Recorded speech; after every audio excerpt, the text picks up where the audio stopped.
بسم الله الرحمن الرحيم، والصلاة والسلام على أشرف الخلق نبينا محمد وعلى آل بيته الطيبين الطاهرين. السلام عليكم جميعا، شلونكم؟ إن شاء الله بخير ومرتاحين.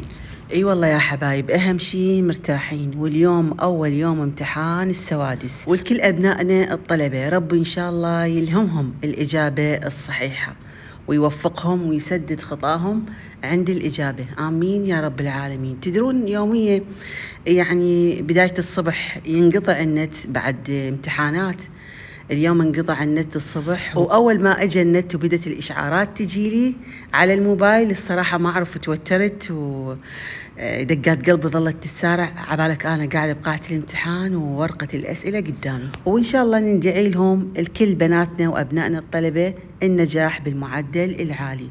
وشوفوا يا بنات، هذه البردة اللي قلت لكم بها نقص، هذه الخياط شلون رتبها وضاف لها هذه الإضافة، وهنا مثل ما تشوفون بديت أضيف لها هذه الشناقيل اللي أعلق بيها البردة.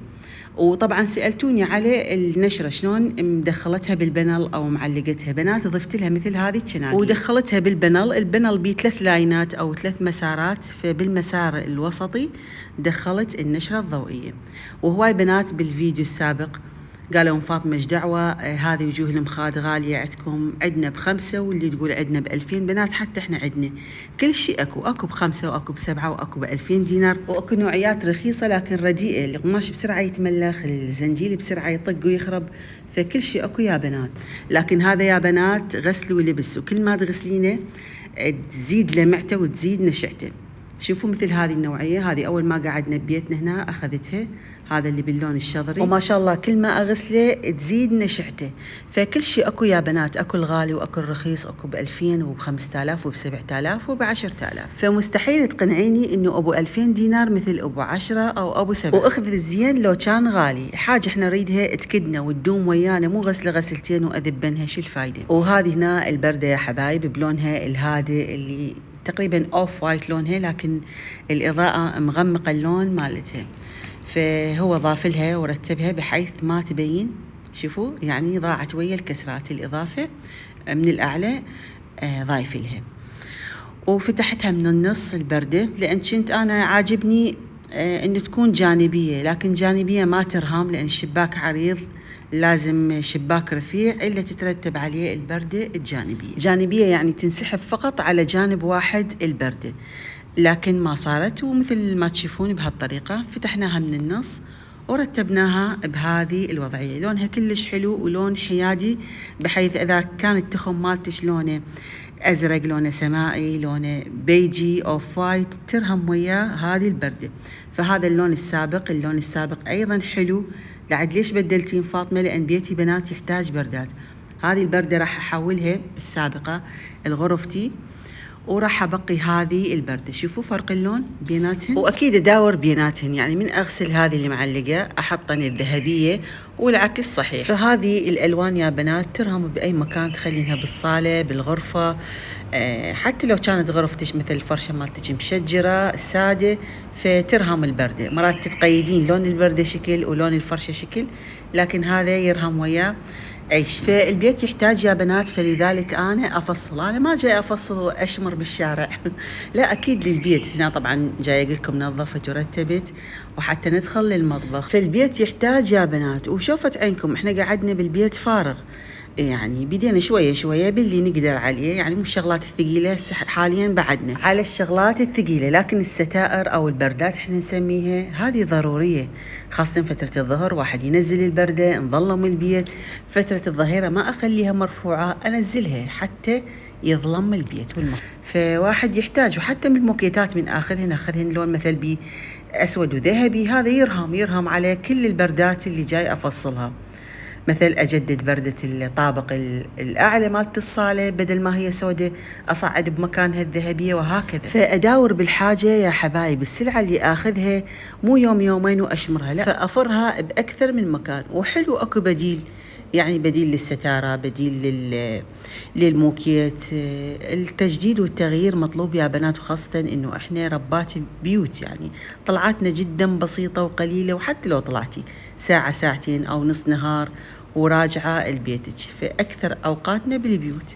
في العين والنفسية تحتاج تغيير وتجديد حتى لو كان شغلات بسيطة، مجرد إنه المزهرية حركتيها من مكانها، تضيفين تحفة، تغيرين لون الكوشاية، تحسين إنه أنت كسرت الملل وكسرت الروتين وغيرتي شوية من نفسيتك يعني. ويا سبحان الله يا حبايب، هذه الأمور لا تخلو من الأجر والثواب. انشغال المرأة ببيتها وبمنزلها وتحريك الأشياء وترتيبها وتنظيمها من أجل إصلاح البيت وترتيبه، هذا طبعا إلها به أجر وثواب من الله سبحانه وتعالى. فالحمد لله والشكر على هذا الفيض الإلهي، فما يضيع شيء عند رب العالمين. خلي أسولف لكم يا بنات، طبعا فلوس أثاث البيت السابق من بعناه وضفت عليه بعد مبلغ وكترتهن. قلت إن شاء الله إذا الله سهل وقعدنا بالبيت راح أثث كل البيت أثاث جديد وأعوض الأغراض اللي بعناهن بالأحسن من عندهن. لكن يا سبحان الله شاءت الأقدار، وذيش الفترة إذا تتذكرون ارتفع الدولار وسبب ارتفاع السوق وغلاء المواد، فهذا الشيء أكيد أثر. وهو شغلات وإضافات سويناها بالبيت ما كنا محسبين لها حساب. فعلى هذا الأساس قلت خلاص أهم شيء البيت يكمل، وأهم شيء نقعد جوا سقف ونستقر، أما باقي الأثاث وهذه الأمور كلها مقدور عليها، وبس كون البيت يكمل من الداخل بحيث بعد ماكو عمال يدخلون داخل البيت ويشتغلون وهذه الأمور. بس صدق إذا تتذكرون كان الجبسن بورد بعده يشتغل بيه محمد بن حماتي، فقعدنا بيه اضطرينا، لأن تدرون بعد دخلنا على شتاء وموسم المدارس وإيجار بعد مثل ما تعرفون، وفلوس الإيجار هواي تمشي شغل ببناء البيت. فعلى هذا الأساس بعد قلت كل شيء يتعوض، كل شيء يتعوض. الأثاث السوق مليان يا بنات، ومليان بالبضاعة، ويوم عن يوم أشكال وألوان تنزل موديلات النفس وما تهوى مثل ما نقول. بس أهم شيء السقف يا بنات، أهم شيء إنه البيت كمل وبعد ماكو عمال يدخلون يشتغلون بداخل البيت. صدق عندنا نواقص يعني بالطارمة بواجهة البيت، هذا كله مقدور عليه. أهم شيء داخل البيت نظيف وواحد يقعد ويستقر، حتى لو على السيراميك قلت أتربع وأقعد، كل شيء ما أريد. والحمد لله والشكر يا حدا. أتذكر ببيتنا السابق كنا مطلعين عمال يشتغلون بالبيت، فصار وقت الأذان، تدرون بعد وقت الأذان العمال اللي ينزلون مثل ما نقول يتوضون ويصلون. جماعتنا العمال ما توضوا وصلوا، أبو فاطمة قال لهم ها تصلون لو نصب لكم غدا. القسطى قال لا أبو فاطمة، إحنا طبيعتنا من نرجع لبيوتنا نصلي صلاتنا. تمام. بعد ابو فاطمه خطيه اجى قال لي ها جاهز الغداء؟ قلت له اي جاهز، بس خلي يصلون بين ما اصب الغداء. فطوم الله يحفظها كانت صغيرونه حتى بعدها ما مسجله بالمدرسه، فتحت باب المطبخ وقالت لعمو بابا يقول صلوا حتى نحط لكم غداء. بعد هم ظلوا يضحكون ونحرجوا. هنا يا بنات نقطع سالفتنا. طبعا قليت الخضروات، الباذنجان، فلفل بارد والبوتيتا، سويتها على شكل حلقات، وتقدرون تسوونها على شكل مكعبات. عندي حلقات البصل، وعندي هذه هنا ليمونة قطعتها بهالطريقة مثل ما تشوفون. اليوم يا حبايب راح أسوي صلصة الأعراس اللي ناكلها بالأعراس وبالمناسبات والثوابات، فكلش عجبني أسويها. فهذه المكونات اللي أحتاجها. وعندي هذه هنا سلطة الزيتون، يجي باكيت مسلفن، لكن هالايام متوفر عند اهل المخللات واللي يبيعون طرشي يبيعونه وزن. هذا مشكل يا بنات، عباره عن زيتون اخضر، قطع من الجزر وياه، وقطع من الطرشي اذا حابين، وحتى ليمون. شوفوا هذا ينباع وزن، تردون كيلو نص كيلو حسب، وتردونه حار بشطه بزيت، فهو جاهز.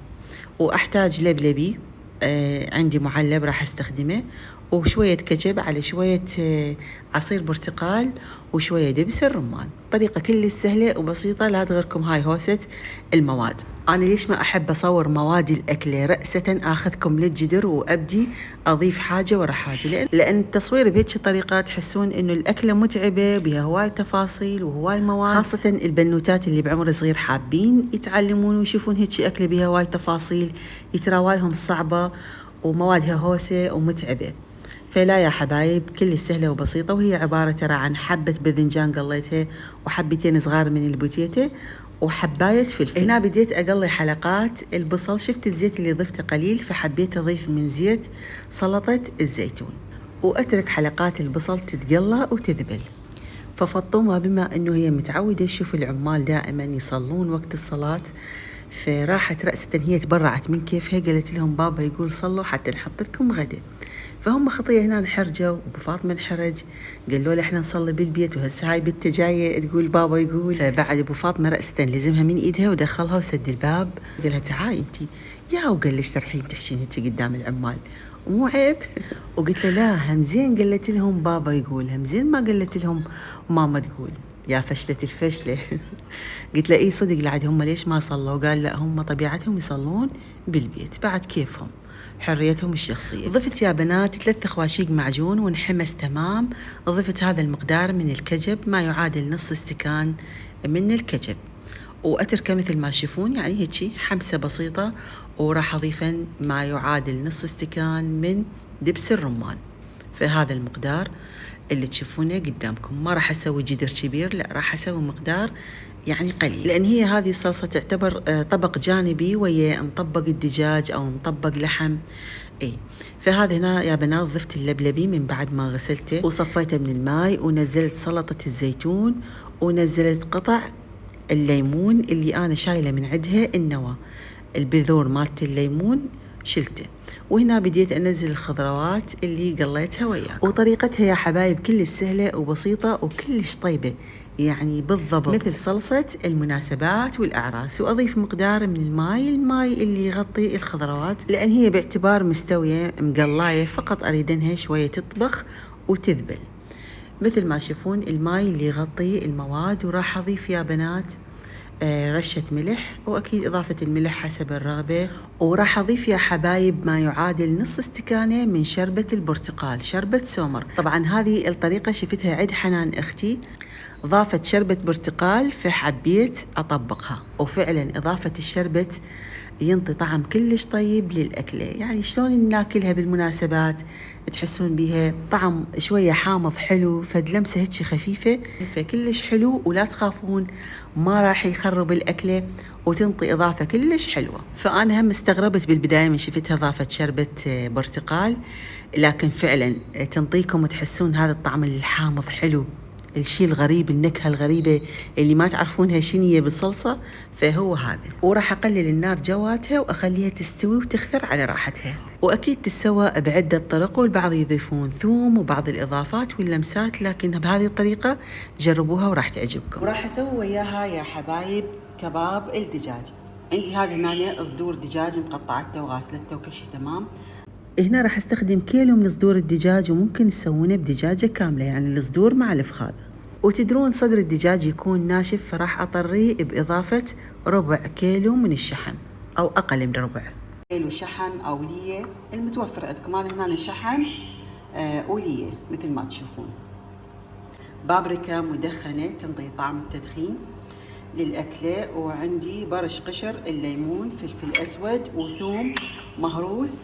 وهذا هنا كله ثرمته ثرم ايد، ثرم ناعم، بصل كرفس طماطة، يعني بحيث ما احتاج اضيفه لمحضرة الطعام.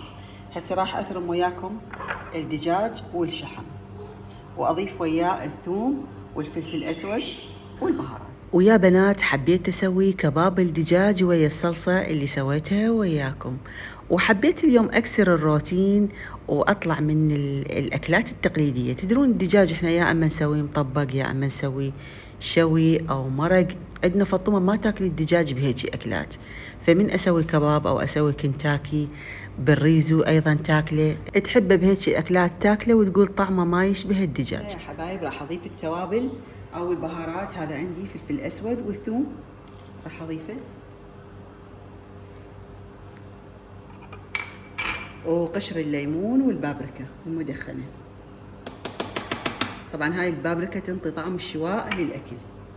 وراح أمزجهم حتى تختلط ويا الدجاج والشحم. ما شاء الله صار هواي.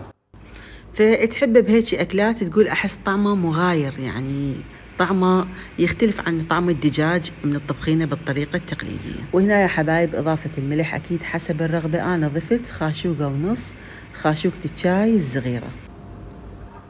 وهنا يا بنات من بعد ما ثرمنا الدجاج وصار كلش ناعم ومتماسك بنفس الوقت. طبعا هذا دجاج ذبح بنات مو مجمد. وراح اضيف هذه المواد اللي ثرمتها، ثرم ايد بس ثرم كلش ناعم. راح انزلها بهالطريقة وراح ابدي شنو اعجنها وارجع لكم. وتذكرت طبعا راح اضيف له خاشوقتين طحين واعجنه. هالمرة حبيت أثرم الخضروات اللي ضفتها ثرم كلش ناعم، يعني ما برشت البصل بالمبراشة، وراح أفردنه بالقالب بالبايركس وأشويه بالفرن، يعني ما راح أستخدم شيش الشوي، وراح أتركها ربع ساعة بالثلاجة أو عادي تفردونها مباشرة بالقالب. وهنا يا حبايب ضفت شوية زيت بالبايركس ودهنته.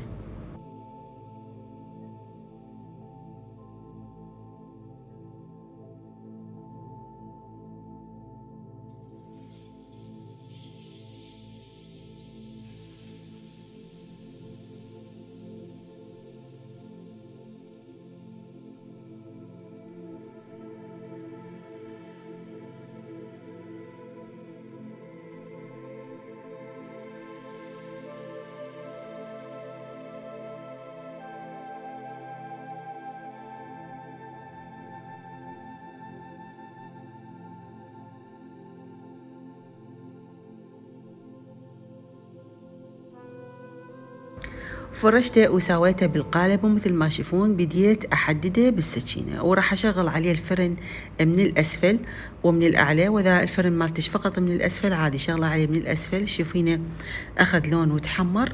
طفى عليه من الأسفل وشغله عليه من الأعلى ربع ساعة، راح ياخذ لون ذهبي. وعليكم بالعافية. الله شلون صار روعة. جايب يلا بالدهن مالته او بالشحم مالته، والريحه ما تنوصف، خيال. اخليه بعد لو كافي هيك؟ تعالوا لي شوفوا بالله. ها تعال شوفي على اساس هسه انت خبره اكثر مني. خليه بعد شوي. يلا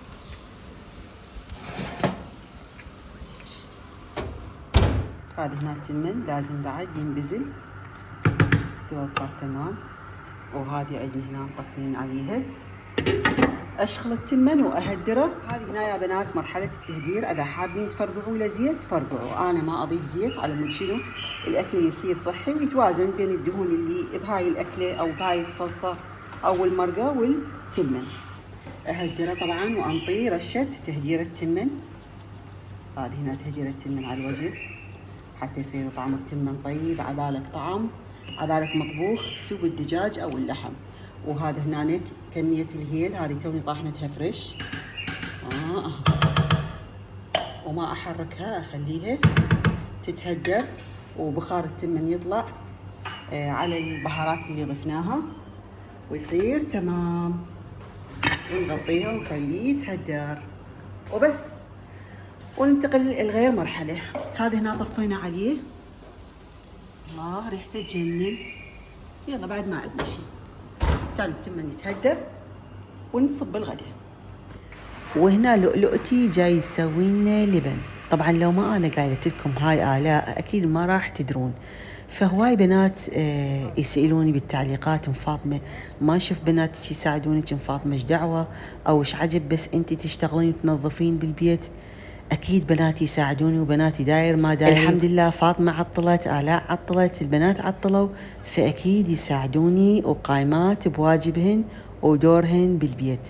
وكل شويه تجي فاطمه يما بوسيني، يما شبقيني. مرات والله اشبقهن وابوسهن، مرات اصيح عليهن اقول لهم وخروا عني انا هسه بيا حال. اعيط عليهن وهكذا. يعني حياه عاديه، حياه ام البيت. وبناتها داير ما داير. فانتوا حسبالكم انا وحدي بالبيت، انا وحدي اشتغل؟ لا يا بنات، هذه لان القناه انا قايمه بادارتها، من طبخات، من روتينات. بناتي بعيدات كل البعد عن القناه. شوفوا طبعا هذا شكل الكباب من الاسفل شلون متحمر، والطعم يجنن يا بنات. سهمكم العافيه، تمنيته قدامكم والله العظيم. يعني شلون الا اخلي بنتي تصور يلا تقتنعين انه هي جاي تشتغل؟ فاكيد يا بنات هذه القناه قناتي، انا جاي ادير الطبخ الروتينات. فحتى مرات من اشارككم بغسل المواعين اقول لبنتي وخري اليوم انا حابه اصور واشارك روتين غسل المواعين ويا البنات المتابعات. فهن بعيدات عن التصوير. مرات تشوفونهن يعني شاركن بلمسات بسيطة خفيفة. هنا يا بنات حبيت أخلي الصلصة على وجه التمن هيك مقدار، وتقدرون لا ما تضيفونها على التمن، بعد انتم حسب رغبتكم شلون حابين تقدمونه. لو كل وحده يسوي شغل بسيط بالبيت، هو شغل البيت يخلص، فما عندنا ضغط وعندنا لود وتعب بأعمال البيت، خاصة فترة الامتحانات ما أخليهن يشتغل، بس هذا كله يكون خلف التصوير. ومرات أبقي يعني لمسات من الصوت الطبيعي مالت الفيديو ما أخفي، يعني سالفتهم ضحكتهم سوالفهم على الغداء، ومرات لا يعني أخفي هذا الصوت. فالحمد لله والشكر كل شيء يشتغلن وكل شيء عرفن ويسون. ومن بدت العطلة لحد الآن آلاء يوم وافل يوم بانكيك تسوينا، حتى أقولها صوري شاركينا بكم لقطة ما ترضى، فهن ما يحبن هذا الشيء.